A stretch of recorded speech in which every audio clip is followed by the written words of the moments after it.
Hi friends, నమస్తే and welcome back to my channel wow tasty. ఈరోజు recipe వచ్చేసి hot milk chocolate cake. చాలా ఈజీగా మిక్సీని యూస్ చేసి మనం సాఫ్ట్ అండ్ స్పాంజీ చాక్లెట్ కేక్ని సింపుల్గా కుక్కర్లోనే ప్రిపేర్ చేసుకోవచ్చు. ఈ వీడియో కనుక మీకు నచ్చితే please do like, share and subscribe to my channel. ఇంక లేట్ చేయకుండా ప్రాసెస్లోకి వెళ్దాం. ముందుగా ఒక మిక్సీ జార్ తీసుకొని అందులో 2 ఎగ్స్ని వేయండి. ఇంట్లో ఉన్న ఏదైనా ఒక గిన్నెని మీరు మెజరింగ్ కప్ లాగా యూస్ చేసుకోవచ్చు. ఇప్పుడు ఇందులో 3/4 కప్ షుగర్ని యాడ్ చేయండి. అలాగే 1/4 కప్ రీఫైండ్ ఆయిల్ని యాడ్ చేయండి. ఇప్పుడు మూత పెట్టి మనం దీన్ని 1 నిమిషం పాటు స్మూత్ పేస్ట్ లాగా గ్రైండ్ చేసుకోవాలి.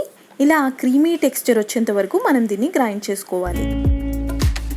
ఇప్పుడు స్టవ్ పైన ఒక పాన్ పెట్టి ఇందులో 3/4 కప్ మిల్క్ని యాడ్ చేస్తున్నాను. అలాగే 3 స్పూన్స్ బటర్ని కూడా వేసి మిల్క్ని బాయిల్ చేసుకోవాలి. మరీ ఎక్కువగా కాదు, ఒకసారి బాయిల్ అవుతే సరిపోతుంది. ఇప్పుడు స్ట్రైనర్ తీసుకొని ఇందులో 1 కప్ మైదా, 1/4 కప్ కోకో పౌడర్, అలాగే 1 spoon instant coffee powder, 1 spoon baking powder కూడా వేసి దీన్ని బాగా డస్ట్ చేయండి. ఇప్పుడు ఒక స్పూన్ కానీ విస్కర్ని కానీ తీసుకొని మెల్లిగా మిక్స్ చేయండి.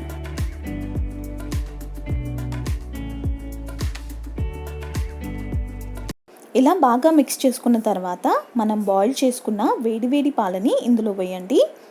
ఇందులో కొద్దిగా వెనిలా ఎసెన్స్ కూడా వేసి ఎలాంటి లంప్స్ లేకుండా బాగా మిక్స్ చేసుకోవాలి. ఈజీ మ్యాంగో కేక్ రెసిపీని మన ఛానల్లో ఆల్రెడీ పోస్ట్ చేశాను. లింక్ డిస్క్రిప్షన్ బాక్స్లో ఇస్తాను, తప్పకుండా చెక్ చేయండి.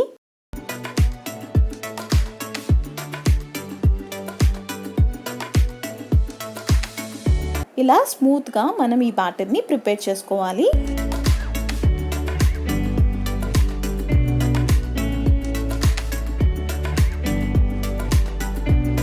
ఇప్పుడు ఒక కుక్కర్ తీసుకొని ఇందులో బటర్ పేపర్ వేసి కొద్దిగా పొడి పిండిని కూడా డస్ట్ చేసి మనం తయారు చేసి పెట్టుకున్న కేక్ బ్యాటర్ని ఇందులో వేయండి.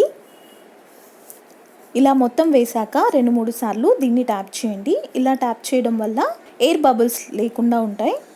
ఇప్పుడు కుక్కర్ రబ్బర్తో సహా మూత పెట్టి మనం విజిల్ పెట్టకుండా దీన్ని బేక్ చేసుకోవాలి.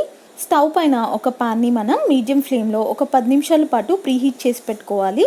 ఇలా పాన్ బాగా వేడయ్యాక కుక్కర్ని మనం పాన్ పైన పెట్టి లో ఫ్లేమ్లో ఒక 45 మినిట్స్ వరకు మనం దీన్ని బేక్ చేసుకోవాలి.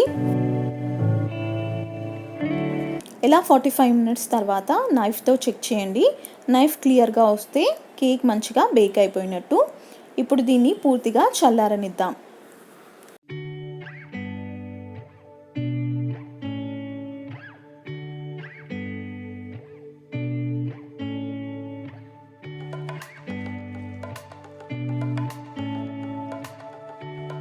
కేక్ చల్లారిన తర్వాత సైడ్స్ని కొద్దిగా స్క్రేప్ చేస్తే ఈజీగా డీమోల్డ్ అయిపోతుంది.